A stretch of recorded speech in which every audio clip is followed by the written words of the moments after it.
Good day everyone, my name is Chris Daniel M. Sumawang, and for today, I will be conducting an assessment on peripheral pulse by palpation. So the goal of this assessment is to assess the patient's pulse accurately without any injuries, and the patient only experiences minimal discomfort. So for our equipment, we do need to have a watch that has a second hand or a digital readout. Second that we need to have is a pen or a pencil, a paper or a flow sheet, or a computerized record. So the third thing that we need to have is a non-sterile gloves if needed, and an additional PPE if indicated. So now let us proceed to our assessment. So the first thing that we need to do is we need to choose the site to assess the pulse. The first thing that we need to remember that if our patient is an adult, the most common site for obtaining a peripheral pulse is through his or her radial pulse. Second is we need to remember that if our patient is a child that is older than 2 years old, we need to palpate his or her radial pulse. Third thing that we need to remember is that when our patient is a child younger than 2 years of age, we need to auscultate the apical pulse.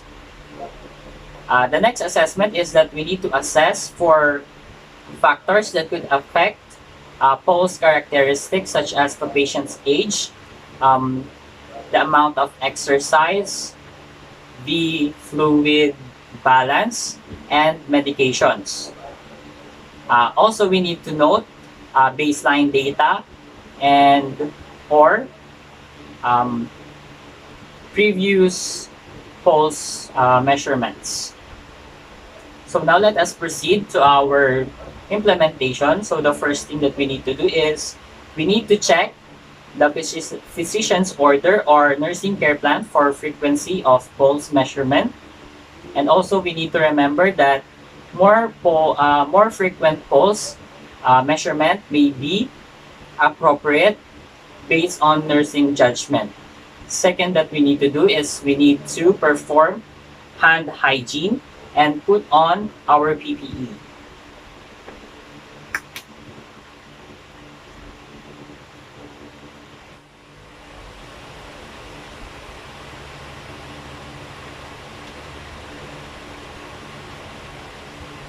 Our third step is we need to introduce ourselves to our patient, and we need to validate or verify the patient's identity.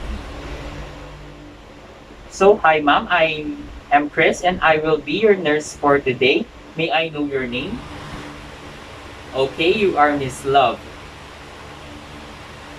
So for our fourth assessment, or for our fourth step, is we need to explain the procedure with the patient, and we need to assess the patient's ability to assess or assist with our procedure. So ma'am, I will be conducting or assessing your pulse rate. Is that okay with you? Okay, thank you. And for our fifth step is we need to provide some privacy to the patient by closing the curtains around bed, and we need to close the door to the room if possible.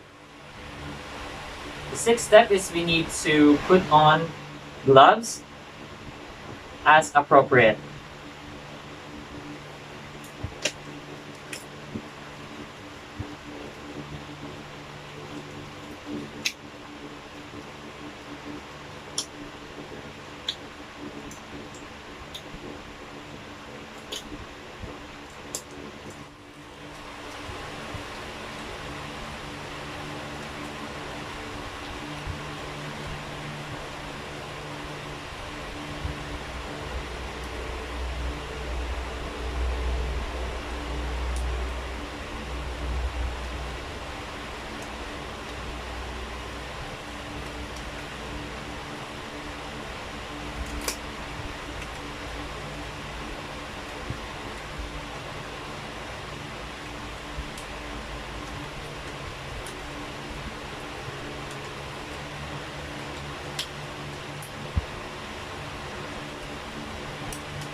Now that we have put on our gloves, we need to proceed to our seventh step, and that is we need to select the appropriate peripheral site based on assessment data.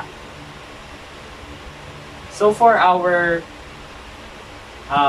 eighth step is we need to move the patient's clothes only to expose the site that we have chosen to assess. The ninth step is we need to put our first three fingers over the patient's radial pulse. We need to put our first three fingers over the artery.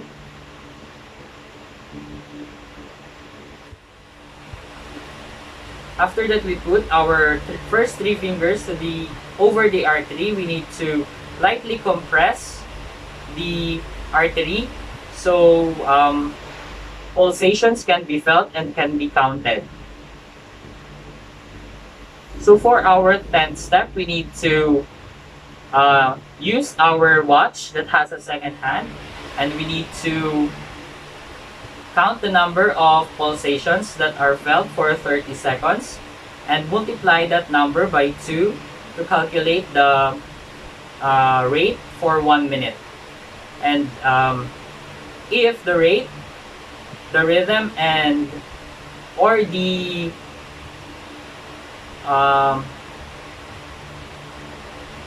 amplitude of the pulse is abnormal, we need to palpate and count the pulse for a whole minute. So we will now, ma'am, I will now start to assess your pulse.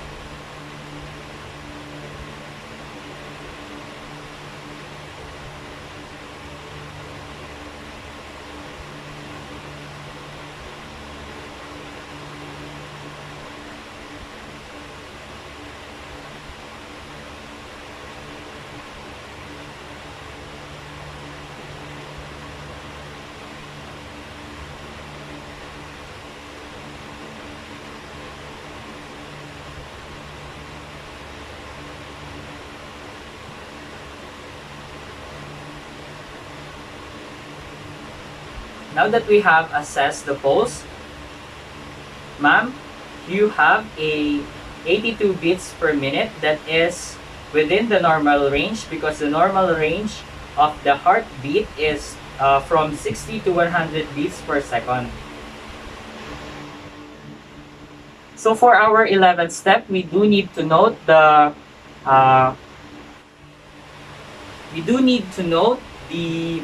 rhythm and the amplitude of the pulse.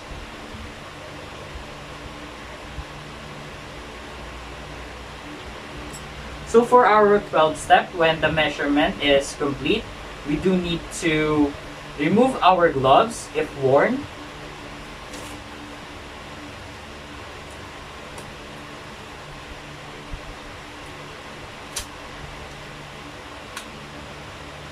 And we need to cover the patient and help him or her to a position of comfort.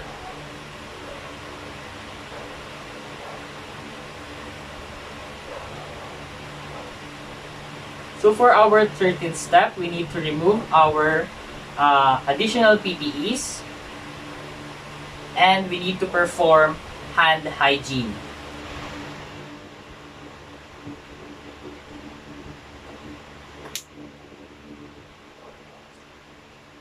So for our evaluation, the patient's pulse was assessed accurately without any injuries, and the patient only experienced minimal discomfort. So for our documentation, we need to record the rate, the rhythm, and the amplitude on a piece of paper or on our flow sheet or computerized record.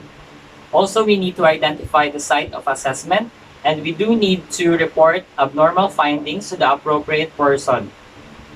That would be all. Thank you.